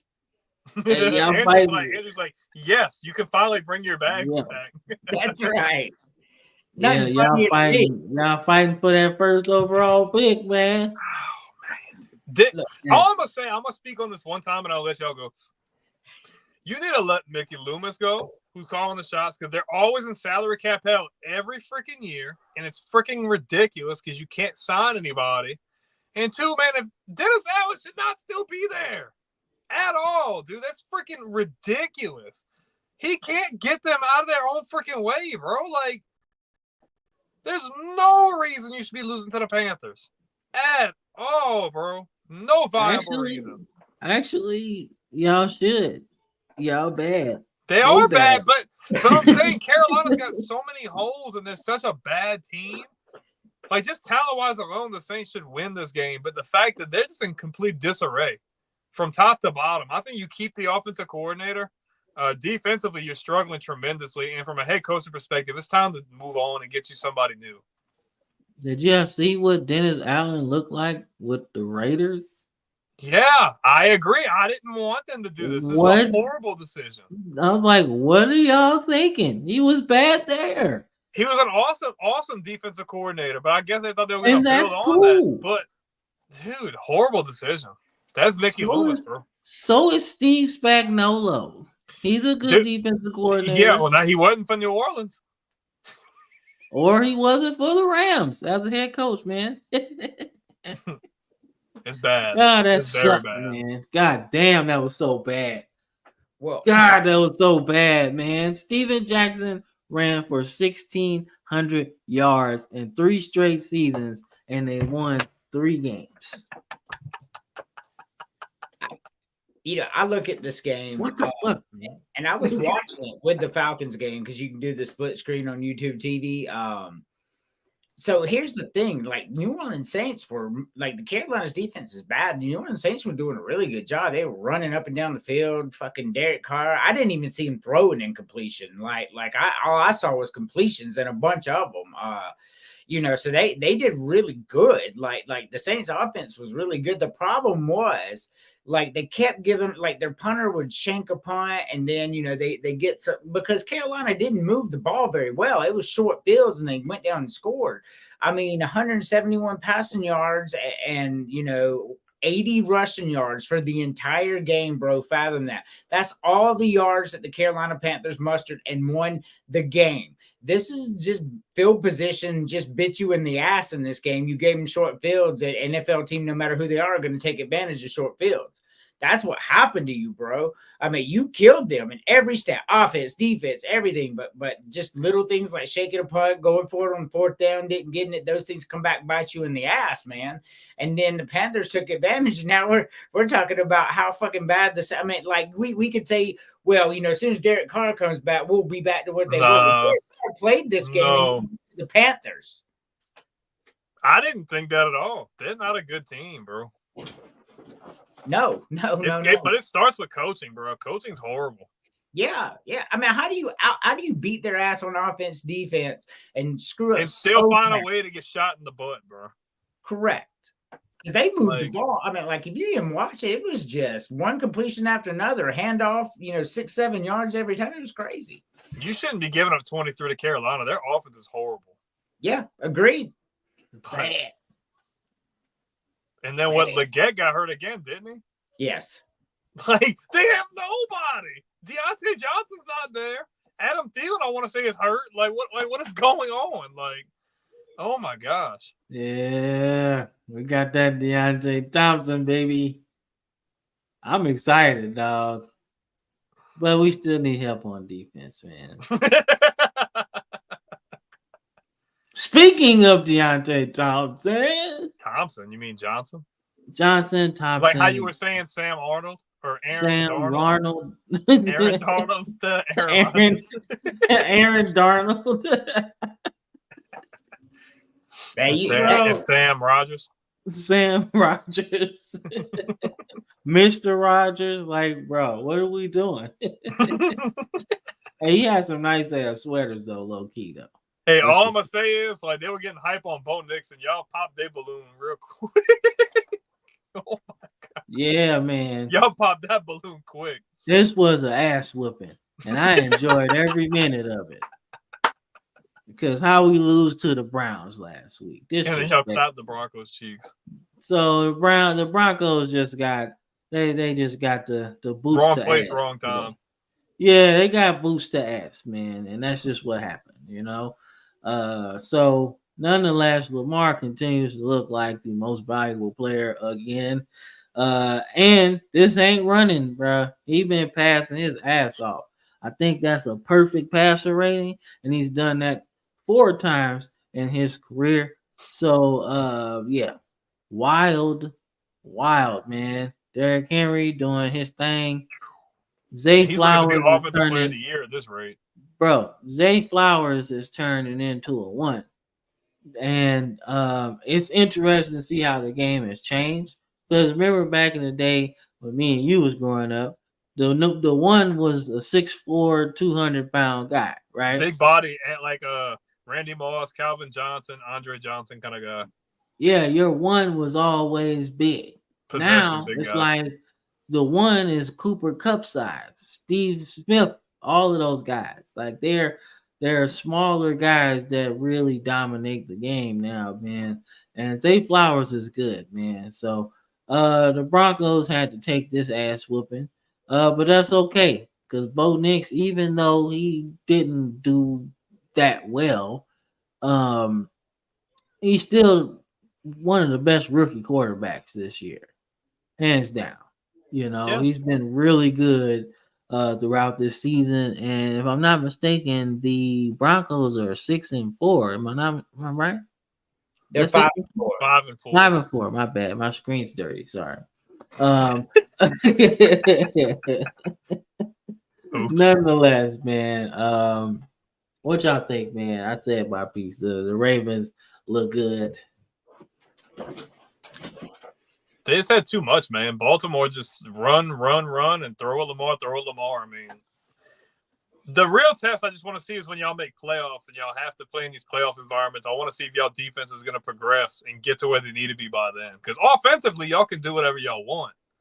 The question is, defensively, are you going to be able to go into Arrowhead and be able to beat Kansas City? You right about that one. You right about that one. But that's crazy because I never coming into the season, I actually really didn't think we would be that bad on defense.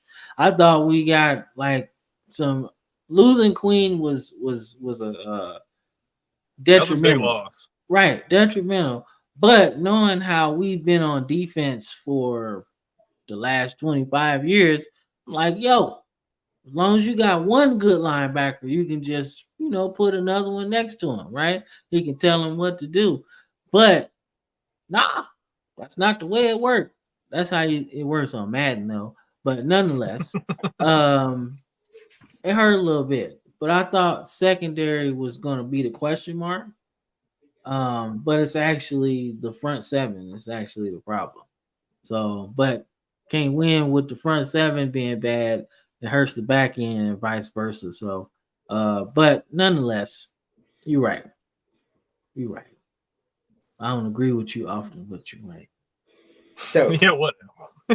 Here's what I saw in this game. The Broncos are a good football team. Let's not make it. I mean, the Broncos are probably going to the playoffs. I mean, so I'm very impressed with them. So what this game showed me was Lamar Jackson. Remember Chris said Derrick Henry will average 50 yards a game if he's lucky, and how a stupid pickup it was because salty Titans fan. But Derrick Henry is yes. He said what? He said he's going to average 50 yards a game, and he'll what do he say? Less than 10 carries a game? Yeah, strange stuff. It was a very salty pick. Like I'm glad like he got his own show to say this stuff, man. Right. Well, I will tell you why I now put Baltimore as the best team in the AFC. What we saw here was a very good Broncos team, very well coached team, really eat a lot of yards. Like they were moving the ball very effectively on Baltimore. Actually, they were moving the ball between the 30s very well, but inside the 30, what we saw was Baltimore's game plan get very, very good and very, very quick. Denver would move the ball. And then when they got about to the 35-yard line, they just stopped them. It was a bend not break. Beautiful game plan. The defense has now figured out what to do to shut down good teams like Denver. I mean, like, but them and the Chiefs and everybody else. We gotta look, man. We gotta do this, man. I'm sick of the Chiefs, man. They ain't even playing good football. And the Defensively is motherfuckers, carrying them. That's bro, crazy to say like, that out loud. offensively, And they yet- ain't playing good at all. But That's defensively, crazy. Like, what world were we living in to think Kansas City defense would be carrying the team in the offense? Like, who would have guessed that would have been the case? Like, you knew they were respectable, but I wouldn't have guessed that they would be having the struggles that they have. To say they still undefeated, like, yo, they defense is balling, dog. Like I said, the 49ers had like 3 possessions in the red zone and came away with nothing every time. So, like, wildin', man. Hey, Ravens man. get the win. And also, you know, the Chiefs seem to get timely flags every single game. That too. But we already knew that, man. We already knew that. They get it all, man. They do. They Patrick get all. Mahomes is the new Tom Brady. That's a fact. Yeah, and to only beat Tom Brady, you have to put some points on the board. Like, you have to outscore Tom Brady more times than not, right? So that's the formula. And the last 2 Super Bowls, they just didn't score enough. Like, it feel like Mahomes was like, okay, we're gonna let them up by like 14, and then we're gonna race after that. And he always wins. Can't stand Mahomes, man. I'm sorry, no. Get on my nerves. But nonetheless, man, Eagles here. A closer game than I think a lot of people predicted. But the Eagles hold on late. I think Jacksonville was driving to try, I guess, win the game, bro. You never know. But nonetheless, Eagles get the win here. Another fantastic rushing effort by Saquon Barkley, including jumping over somebody backwards. Like, dude is crazy, man. Crazy. But nonetheless, man, Jalen Hurts did wonders again. I like it when he's under 25 passes. It's a good day because that means he ain't got to do too much. All right. But nonetheless, Eagles get the win here. What y'all think? Jaguars or ass? Nonetheless, that's your favorite word. Nonetheless. I would piggyback off of your point. Like, last year, we were questioning, even earlier on, their offensive game plan was just, he was having to throw the ball too much. They couldn't establish the run. This is a prime example of them having a really good game plan and being balanced. He didn't have to throw the ball too many times. He was able to throw just enough, get yards, score points, and you could just let Saquon do his thing. Because we all know if Saquon's healthy and playing in the right situation, he's top 3 back in the league. And he yet again running for $150, ran all over Jacksonville, and they just had just enough, man. They didn't really turn the ball over, and Hurts played efficiently, and Philadelphia got a good win. So here's the thing. I've talked about the Eagles since the beginning of the year. I've said they're a good team. Jalen Hurts is a good quarterback, no matter what people are saying. But what I'm noticing in this game, the offensive line for the Jaguars is complete ass. Trevor Lawrence isn't built like Deshaun Watson was and CJ Stroud. He can't just take off it and move the whole pile. Like, he's not good. He's a pocket passer. He's a stand in the pocket, throw the ball. And every single play he's running. So what we see when you put Trevor Lawrence on the run and you don't protect him, 16 of 31 with 2 interceptions, right? That's what they did to him. They didn't run the ball. How they scored 23 points, I have no idea, right? Trevor Lawrence had 2 rushing touchdowns, but I was saying, like, how they even got down there with these stats is beyond me. But that's crazy. You can't do that with Trevor Lawrence. See, you're going to see stats like this for him every week if you can't protect him, because he can't run like Lamar Jackson out in the flat and outrun these guys. He's not outrunning those people. It's just going to happen. So, I mean, until they fix that, then there's no point even having Trevor Lawrence there.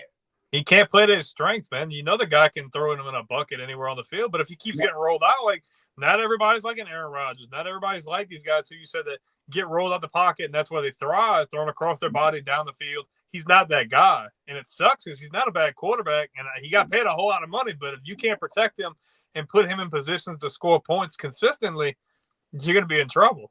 Correct. They're gonna be like this until he restructures his contract, and they You get need to do the Tom Brady thing, man. Move that money around so they can get people in there to help you. Yep, Correct.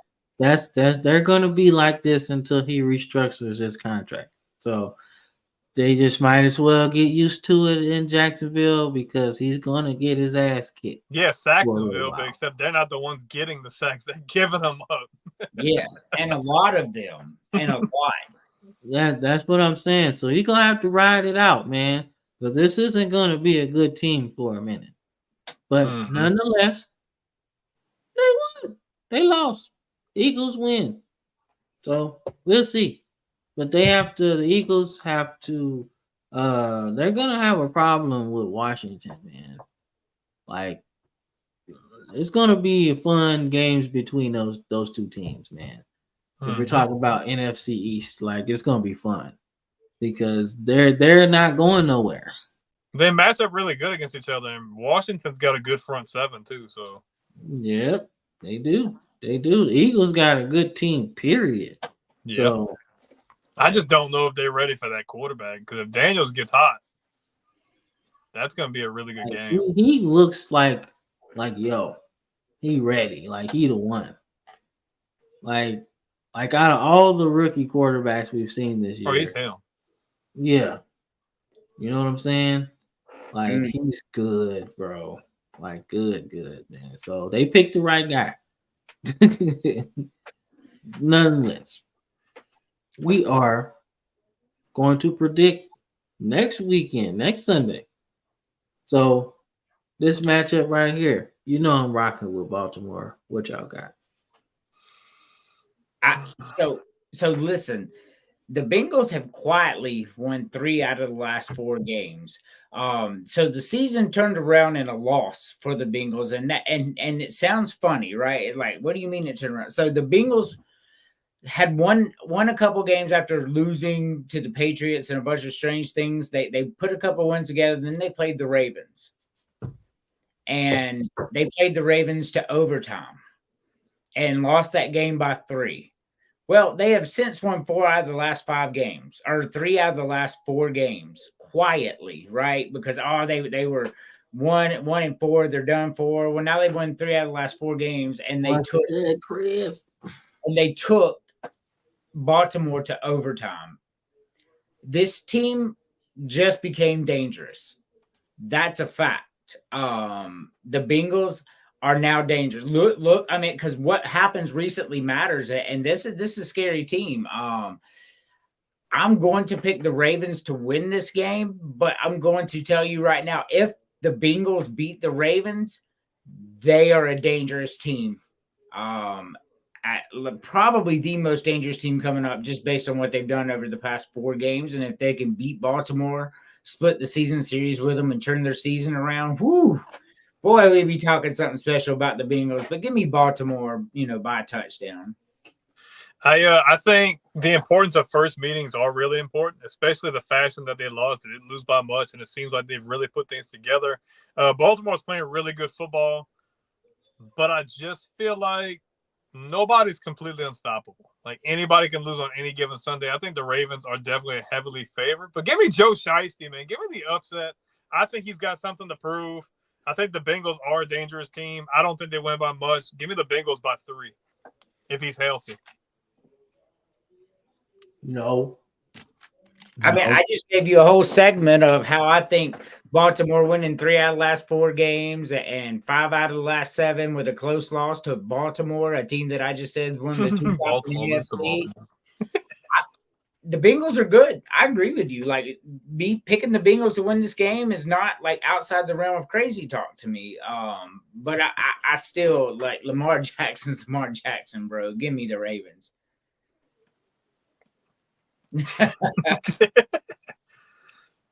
Okay, we don't even have to do an in-depth analysis. I think we're all Yes, we picking the do. Falcons. Yes, we do. Yes, we do. We're gonna do this. We're gonna do this. You're gonna tell me and our viewers how the Saints can win this game. They're not. They're not. I don't even care if it's in the Superdome. I'm sorry. Like, they're like, don't get me wrong. I will agree with the points that Andrew made with the fact that they were going to move up and down the field. But man, just as long as he is the head coach, he just does not know how to keep his team in places to win. Like, he will continue to shoot them in the foot until they lose. Atlanta's playing really good. Kirk Cousins has been in Magic City every week since week 1. Give me the Falcons, man. They're playing way better football. I don't care if it's a home game. I got the Falcons. The question was, how do the Saints win? 0% chance. Just how I thought the Panthers had 0%. The Saints have 0%. If you have your brown bags, take them out because it's about that time. So we saw the Saints lose to the Panthers because of bad special teams and costly coaching decisions going forward on 4th down, and you lost to the Panthers. Well, now comes a Falcon defense that's riding high. Like, I watched them get in the backfield all day today, just popping Dak Prescott all around. Like, the dude was running for his life the whole time. And Dallas has a much better offensive line than New Orleans does, man. Like, that's crazy talk. Kirk Cousins going to go up down the field all day long. Drake London out there looking like Jerry Rice in his prime the last couple games. Bijan Robinson just hitting holes and making stuff happen. This will not end well for New Orleans. Give me the Falcons 37-14. If they get that many. I don't know, man. Yeah, see, Chris remembers them days. Back to the Ken Stabler, freaking, Bobby Hebert-esque days, Hey, I love Bobby Hebert. Don't you talk about Bobby Hebert's an Ken asshole, Stabler. bro. Don't you Them talk defenses about were great. Stabler. The Dome Patrol were really good, though. Don't you talk about Ken Stabler like that. Ken Stabler's my dog. I love Ken Stabler, but New Orleans just wasn't it. Yeah, that was bad. Sorry, dog. Earl Campbell went to New Orleans, too, but you don't hear me talking about him. Look. Ricky Williams was there, too. Yeah. And you gave away the whole draft. And let's just say, I feel like Ricky. I got high and forgot I wasn't supposed to is the quote of forever in the NFL.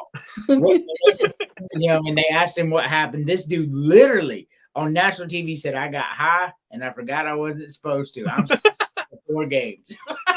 Yeah, exactly. Yeah, they were trash. They were. That's why I made that reference. Do you see what they did to Archie Manning? I mean, let's not pretend like Archie Manning was the greatest thing since sliced bread. No, but the dude had to run everywhere, bro. That dude had no hope. He was running home every game. Yeah, he was. Oh, you got the Falcons too, Cam? Yeah. Okay. Okay, I was about to say, if you pick the Saints, I'm going to have a problem. Yeah, I got the Falcons, though. I ain't picking the Saints, man. You He's crazy? on the Cousins train. Nah, bro. I'm on Magic City Kirk. Yeah. That's where I'm with. Ever since that 500 game, Kirk been like, well, this is what happens when you let the reins off a little bit. Oh, okay. Yeah. He playing like he playing like Michigan State almost. He's just like, I'm free again. Well, he also has an offensive line again. And a lot of weapons. Yes, right. A lot of weapons. Bijan out of the backfield is a weapon. Yes, he is. Yes, he is. All right, so we got the Texans going against the Lions. Man, this is a really important game for the Texans, because in an alternate universe, you could probably see these teams in the Super Bowl, right? In an alternate universe, they really good, both teams, man. But the Lions just seem like they're on a mission to do something. Golf is looking like Jesus. He's looking like an MVP candidate almost. Never thought I'd say it. But he is. He is, man. But nonetheless, man, that's my favorite word today. Nonetheless. Lions win here, but it's gonna be fun.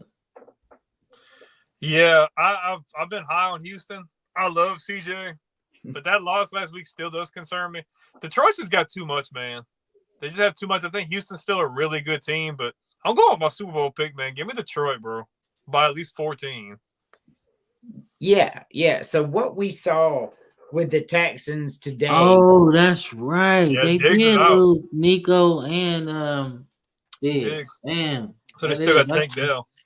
Yeah. But like I said, what we saw today with the Texans, that was that they just you saw they were just flat. And we just went over them a few minutes ago, how I felt about them, and then I told you that Detroit was the best team in the NFL. So I don't have. I agree with Cam 100%. This is an important game for Houston. If they want to put the trajectory of their season on, they will win this game. However, it is not going to be in the cards for them. I got the Lions big. They're not playing very good football at this junction. The Lions are playing at an elite level. I think Lions by 14 at least. Lions to the Super Bowl. I think so, yeah. Lions and Chiefs, Lions and Ravens. Man, Lions and Ravens. Sign me up for that Super Bowl. With the Lions getting the dub. Sorry, Cam. No, Everybody wants to see Detroit win the Super Bowl. Y'all got it already. Nope. You let Lamar get to the Super Bowl, bro. You ain't gonna be able to shut me up. Like, yeah. I'm gonna put a video up. All the black quarterbacks that we thought would go to the Super Bowl. We here now. You ain't gonna be shut me up. I swear, I'm be on my Al Sharpton, bro. Nah, Dr. Umar. I really like this game. Me too. I do. I would like. a cool I would matchup. love it if Justin Fields was playing too. You know, like it would have been fun. They talking about maybe shipping him out before the deadline. I mean, he showed he can play, increased his value. So, look, give me the Steelers big, man.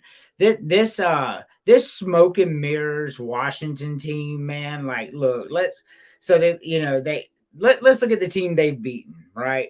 So they lost to the Bucks, they beat the Giants, they beat the Bengals when Joe Burrow was out with injury, they beat the Cardinals, they beat the Browns, they lost to the Ravens, they beat the Panthers, they beat the Bears, they beat the Giants. No, the Steelers are a much better team than the Commanders from top to bottom. What Washington has special is Jaden Daniels, and we don't even know if he's playing because he's listed day to day again. Like the Steelers are a better team, and the Steelers are going to win this game. And if Jaden Daniels doesn't play, man, Steelers big, like by 20. Yeah, I give Pittsburgh the edge. I think Jaden Daniels makes this game interesting. If he plays, I don't see it being a big deficit, though. I think this game could be close, but I think Pittsburgh's playing really good ball, and they've played better teams up to this point, so I've got Pittsburgh as well. F the Steelers. Give me Jaden Daniels and the Commanders getting in this game, man. Jaden Daniels is a man of the people. He is a guy that is out here to do his thing. Okay? He is rookie of the year at this point. He's looking real nice. And the Commanders are in a new place right now. All right? They finna beat the Steelers, man. Okay? By 7. On that one. By 7. I mean, if you think that Mike Tomlin fitting to lose to the Commanders with 75% at best Jaden Daniels, when they're playing ball like the way they're playing, and Mike Tomlin, one of the greatest NFL coaches of all time, I don't see the Commanders winning this game. Well, we're gonna agree to disagree. Yes, we have. Looks like we got a mistrial. We are at an impasse. Free Young Thug, Need a cause new Young chirp. Thug free. He's sleeping at home. It wasn't a not guilty, but you know, he gone. Hey, look, you gotta take what you can take, dog. I would. I'd be like, Yeah. yeah, I'm cool. Yep. Put me on probation 15 years, man. I'll be chilling. Chilling. I can't rap about guns or nothing. I'm cool, man. We finna rap about parties, freedom, Right. ladies, all of it. We good. Whatever. People gonna buy it. Yep. That's exactly what it is. So we good. Yeah. Chris ain't That's had no what- bad takes today, bro. What's going on? Today must be a different kind of day. Them takes ain't been too bad, bro. You saving He was on the Millennium Falcon with Cam today. He's thinking a little clearer. them. I ain't even gonna hold you. I'm back on that thing. I'm on the Humble telescope. I'm way up there. You got that magic carpet ride. Be like, Yes. hello, people. What y'all doing?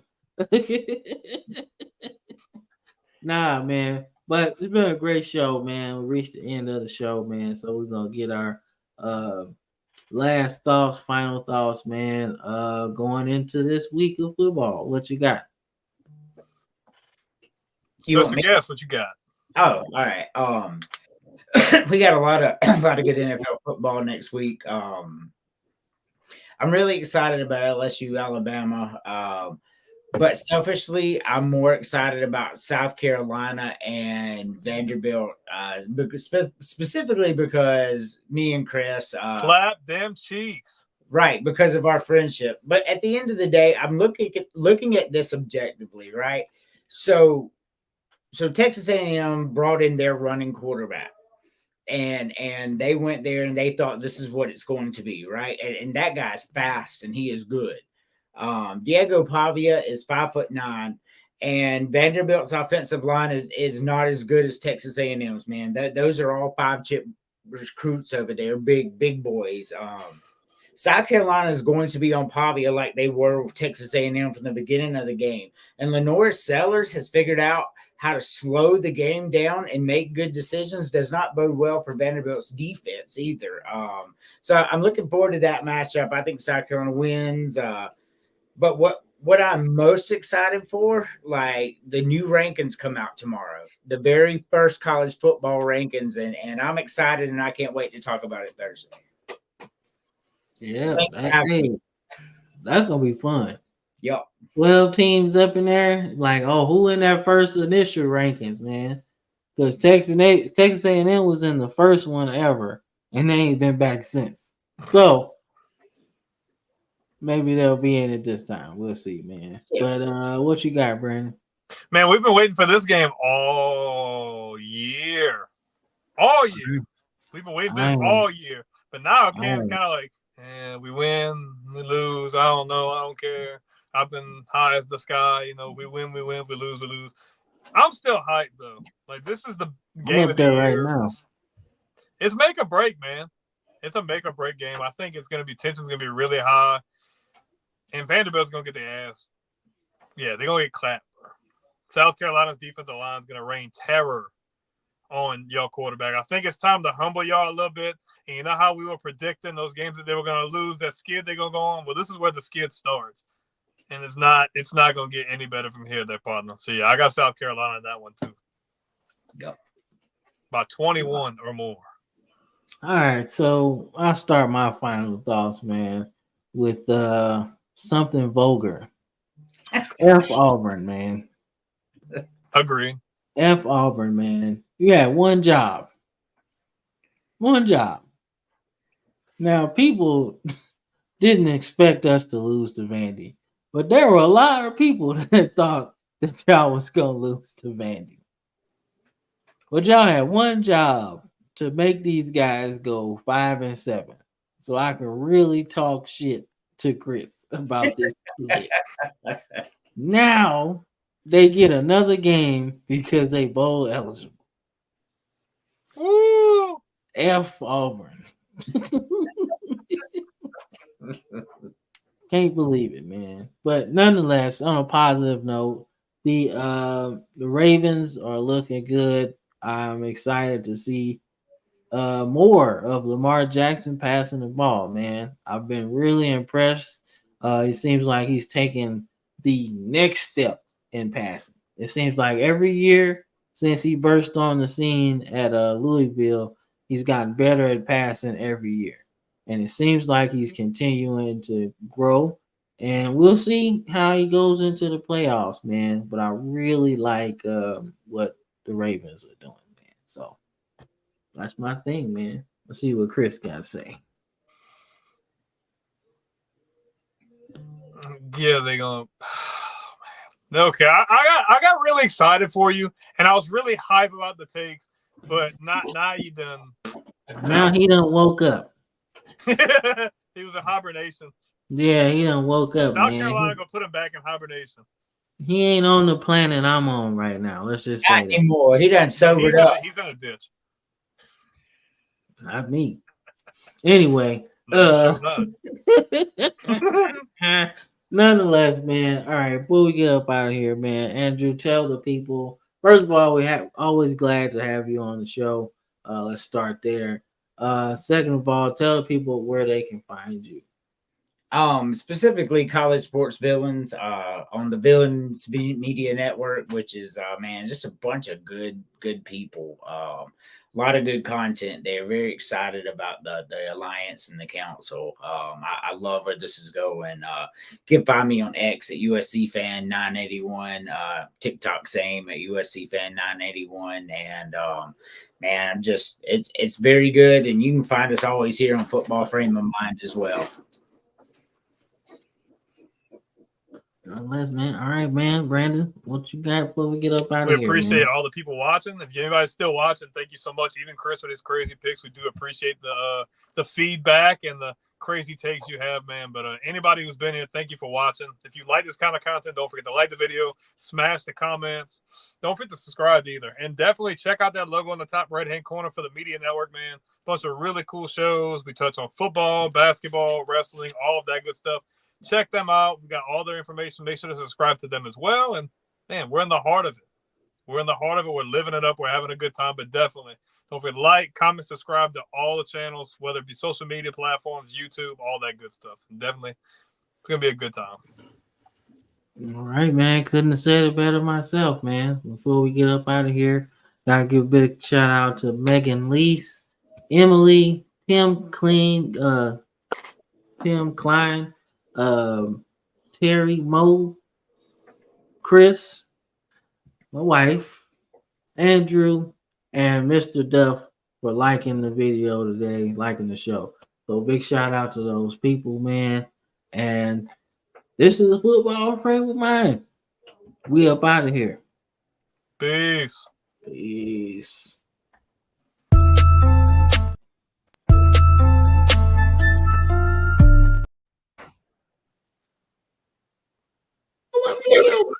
Welcome back. We trying to leave.